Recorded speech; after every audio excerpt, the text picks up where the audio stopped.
Hi everyone, this is Holly Dubay with Seacoast Lux Properties at Keller Williams, along with Pam Tiberia from Spruce Interiors.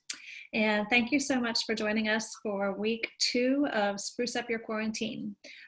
We were trying to go on live on Facebook this afternoon, but we're having some technical difficulties. So this is a recorded session that we're going to post out on Facebook later today. Last week on our first episode, we spoke about changing up the lighting in your home, and Pam gave us some great advice on what light fixtures would look good for our different rooms.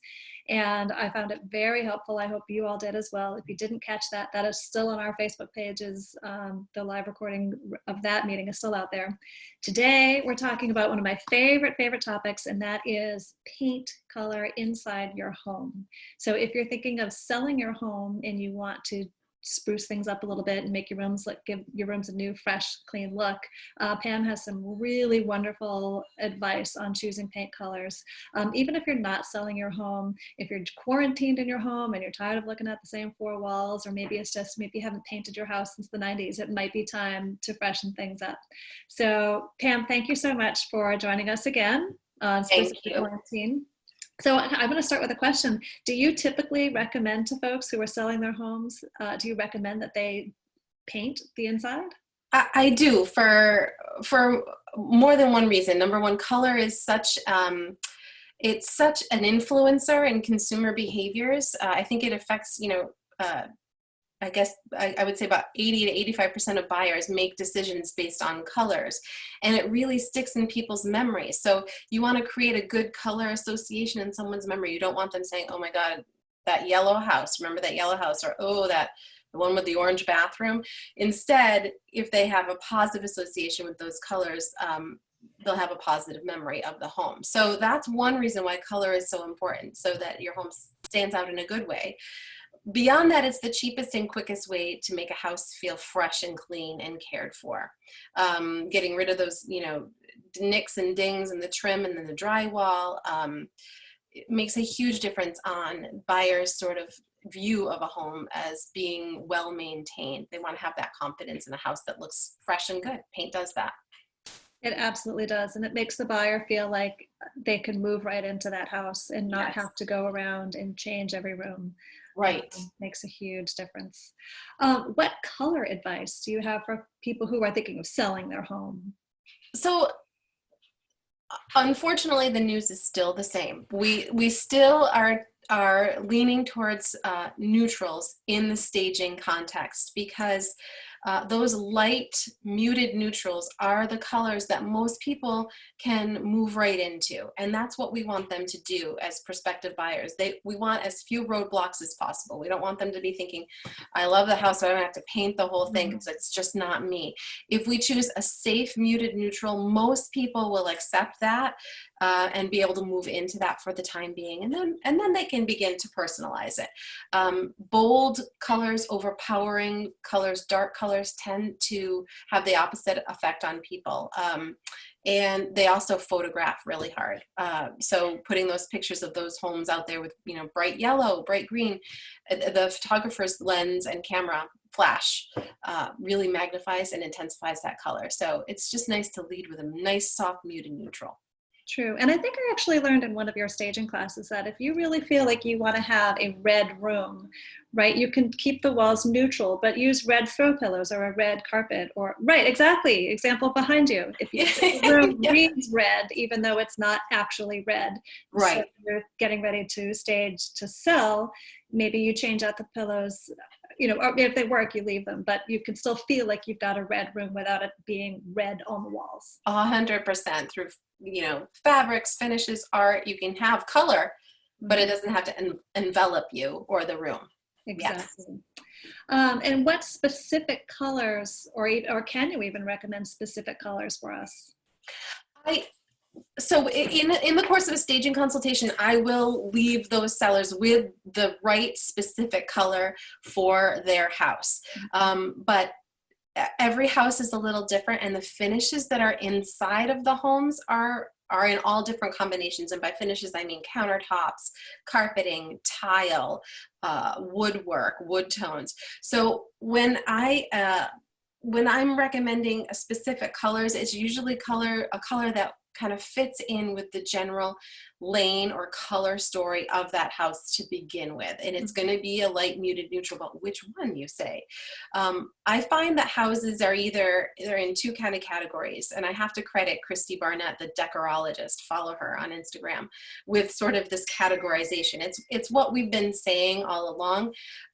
There's either your house is in a gray lane or it's in a beige lane, and trying to apply, you know, gray colors to beige houses and vice versa is where a lot of people go wrong. They're trying to apply maybe the color of the decade, a gray, to a home that has warmer finishes. I can show you some examples. Yeah, if I sure. share my It screen. might be hard for people to really understand what you mean by the gray lane, Yes. beige lane. Let me help you with this. Yeah, need a visual. Here we go. You see me now? Yes, I can see. your screen. Okay. This is what I would consider to be a beige lane house. Oak cabinetry, browns. We have kind of the tumbled travertine backsplash. We have, you know, sort of a brown and cream countertop, beigey floors. And then the furnishings that this family has chosen are also in that beige lane. None of these fixed finishes in the kitchen or these furnishings really work with this gray paint color that I've put behind all of these. But if we were to adjust the paint color to be in the correct lane, now it all makes sense. It fits. We've chosen a color that is in coordination with the other things in the room. And so it makes the house feel right. It makes things feel correct. It does. What a big difference. Can you jump back real fast to the gray paint on the walls? Yes. Yeah. Okay. And yeah, you're right. We think, well, gray is what's trending right now, but you're right. And flip back to the beige. Oh, what a difference. It's just so much nicer looking. It's so much nicer looking. So here's an example of maybe a different house that can be in that gray lane. You know, look at that adorable, fresh looking kitchen, gray and white kitchen, and all of these kind of, you know, gray lane furnishings, the sofa, the rug. This beige paint is almost bringing it down a little bit. It's almost a little, it's not fresh enough. It's a little bit muddy. So if we make this house truly into, you know, a gray lane home with the choice of wall color, it makes everything else in the house feel like it's supposed to be there. So I guess to sum it up, it really depends on what the house tells me is the major undertone or major color path that the house needs to be. And then within that, we have to choose specific, the right gray or the right beige. And there's that's a whole other can of worms for another day, but suffice it to say there's undertones in beige paints, ranging in everything from yellow to pink, and same in gray paints. There's lavender grays, there's green grays, there's blue grays. So you gotta also, once you decide what lane you're in, pick the right undertone. And that's where a color professional can help if you can't figure that out. It can be tricky. And it's why it's so important to have somebody actually come into the home, someone like you to come in and actually look at the fixtures that are more permanent or harder to change out, like cabinets and countertop. Someone can't just ask us over the phone, what's the most popular color? I hear gray is popular. It really depends on the house. It does. So within those lanes, are there certain colors that you tend to use? Yeah, so I do, of course, I have my go-to colors. I know that I have a couple of favorite beige lane colors and favorite gray lane colors, more than I even have on this screen here, but just for talking points, I have specified Manchester tan a lot. It's a very flexible green-based beige. I use that a lot. A lighter, slightly grayier version of that is Ballet White, and I'm using that quite a bit. These are my gray lane sort of go-tos. There are many more. It depends on what countertop I'm looking at. I've made that clear. Yeah, I find it so important. If I'm in a gray lane house, I mean, these are totally different grays. Edgecomb gray is a very green-based gray. Gray owl has a little bit cooler of an undertone with more blues. They're very different, but if I'm in a gray lane home, these are two of the colors I go to a lot. And then I threw in something called gray cashmere here, and this is, you know, there's many other colors I love. Healing Aloe by Benjamin Moore, Sea Salt by Sherwin-Williams. These are those sort of coastal gray blues that I like to use. And I like to say that I don't want the entire house to be, Edgecombe gray if it's a gray lane home. It's nice to be able to mix in some happier coastal colors in the upstairs rooms, maybe the master bedroom, just so that the house isn't too one note, too boring, if you will. It's a little more interesting. Yeah. Okay. And speaking of different areas of the house, what areas in the home should a seller focus on first? Obviously, look at condition, and if the walls are really suffering from a lot of damage, I say pay attention to the walls and to the trim, but specifically within the home, those areas are usually those high traffic areas. That front hall stairwell, when you first open the door, the first thing you're going to see in a home is the stairwell, those usually take a beating. We want to address that. And on a larger sort of scale, I think the core of the home, the heart of the home, the family living, dining, and eating space, so kitchen, family room, dining room, that's the part of the home where people are imagining themselves when they're coming in as buyers, spending the majority of their time. And those are the areas where if people can just move in and like that area, they can adjust the bedroom colors per their taste as they live there. But that's a big job to paint those large areas. So if it's right and they can move right in, if it's move-inable, that's the most important area to address if we need to fix a color. Okay. And then other than painting the walls, are there other items in the house or areas that we should be thinking about painting? Yeah, I mean, a lot of people don't think about this one, about the fireplace brick. And a lot of people are afraid to paint fireplace brick, but I tell you, every time I've done it in a listing, it has had tremendous results. This was your listing, Holly, in Stratham. And not only do we have kind of a double whammy on the left there. We have like the kind of dark red fireplace brick, which is a little bit of a dated look. And we have that right on top of sort of a dark cranberry wall. So we talked about with the seller about the opportunity to paint that brick, and he was willing to do so, and it made a tremendous difference in this room in terms of lightening and brightening. The space feels bigger, it feels more current, it feels more modern, and if you prep it correctly, it really doesn't take that long to paint out. Here's a closer picture of this room. It just transformed the space. It brought it to today. It's cleaner too, because there's always, staining and soot, from years of using the fireplace. I think it made the room look bigger and brighter. I think painting that fireplace brick made a huge difference in this home that you staged for us. So the walls and the fireplace, here's another big one that's kind of trending. What about the front door? Do I paint my front door with a fun color that pops? Sometimes. I always, it's like I'm the house whisperer. I'm really not, but the house has to tell me, does it make sense to have a really poppy front door? Is the house architecture such that it can handle a really zingy front door color, or should it be a more reserved, stately color based on the style of the home? And then within that, sometimes people try out colors that aren't successful. I have a couple of examples here. So on the left, these are sort of in the no category, and just briefly, here's why.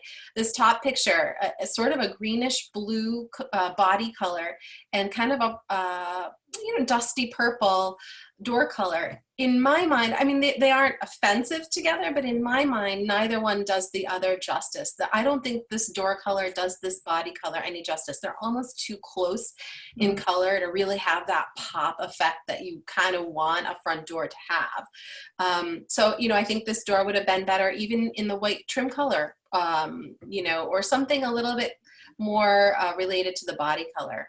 And down here, I see this a lot. People love that fun robin's egg blue. It's a very coastal color. It works if your house is also fresh, but this is a very muddy, sort of muted home with the brickwork and the roof color and the body color. So this fresh, clean color isn't ideal with the sort of dirty color. It almost makes the rest of the house look kind of dirty and pasty looking. This robin's egg blue would be adorable on a charcoal gray home or a white home. but it's not quite successful here. So I say have fun with color if it really, really works with the body and style of the home. And your realtor association, I think the National Association of Realtors, published a report about paint color, and in it they talked about black front doors, evoking the most sort of expensive and elegant look on a home.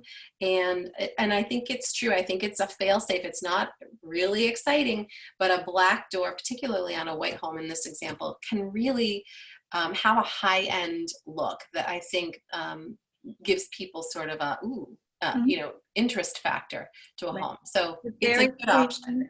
clean and polished look, I think. Yes. Yeah. Yes. And we have a few minutes left, but I would love it if you could talk a little bit about what colors are trending right now. Yeah. Everybody wants white. Everybody wants white rooms. It's all over Pinterest. It's all over Instagram, these gorgeous saturated white rooms. But I'll tell you what, if there's a couple of things you really need to have inside of a white room to make it work. One is texture. There's a lot of texture happening in this room. These kind of cool donut wire decorative objects here. Look at this lamp. There's a lot of texture there. The nubbly sort of jute rug, the tabletop even. So those textural elements make this picture interesting. If none of these things were here, it'd be a very glaring kind of plain white room. The other element is contrast. So you see the dark floors, the dark, even the firebox and this dark lamp, those elements provide contrast. So that's also what makes the room work. So when people say I want it all white, I like to ask them a few deeper questions, like what are we going to be layering into this room so that you're happy? Because to get that effect, you really need to add in layers. Same with dark colors. Navy is a very popular color these days. Hail navy, Van Dusen blue. I happen to have this here. I'm thinking of painting my house this color, gentleman's gray. I love this blue. But in an interior wall, unless we're adding some brightness in front of those dark walls, it can be oppressive. So you always have to think about, all right, the paint is the first layer. What's the second layer that's going to make this paint choice work? And lastly, we're leaving the gray decade behind. We've been in the gray decade since about 2010. Before it was the beige decade. We're leaving the gray decade. I think things are brightening up, but the grays are warming up, and I see warmer neutrals coming back. Things are warming back up again, going back over to the beige way. Yeah. But still staying somewhat neutral. When you say warm, you're not talking about painting a room yellow, pink or no. Yeah, still in the neutral. Warmer neutrals are coming back. Yeah. Right. And even the grays are warming up as a neutral. All right. And that advice on the texture is very helpful. Some things that we just don't know to even look for. Yes. Very, very helpful. Did you have any other slides? I think that's it. Okay. Let me get out of here. Let's look at ourselves, shall we? Okay. So those were so incredibly helpful. I thought last week the lighting lesson was amazing. This was even better. And I'm already thinking about what I need to change in my own house. So thank you so much. I cannot stress enough to folks who are thinking of selling their home, if you do need staging help, we can work together, and we often bring Pam in to come in and do that in-person look, because like you just heard, we really can't just recommend paint color without seeing the home and what a difference it makes. And again, even if you're not thinking of selling your home, it's just such an easy way to change a room. A can of paint is what, $45 roughly, $50 maybe. You can really change a room with paint color. So thank you so much, Pam. You're welcome. If you need to reach it, we're going to post this video on YouTube, and then we'll share it on both of our pages. If you have any questions for either one of us for staging or real estate, please feel free to reach out directly. And thank you so much for watching. Next week, we'll be back. We have to check our schedules to figure out when, and hopefully we'll get the live working. But next week, we're going to be talking about, Pam will give us some tips on decluttering your home, which again, just huge. We all need that help. So we'll post when that's coming soon next week. Sounds like a plan. I look forward to it. Thanks for having me, Holly. Thanks. Bye, everybody. Bye-bye.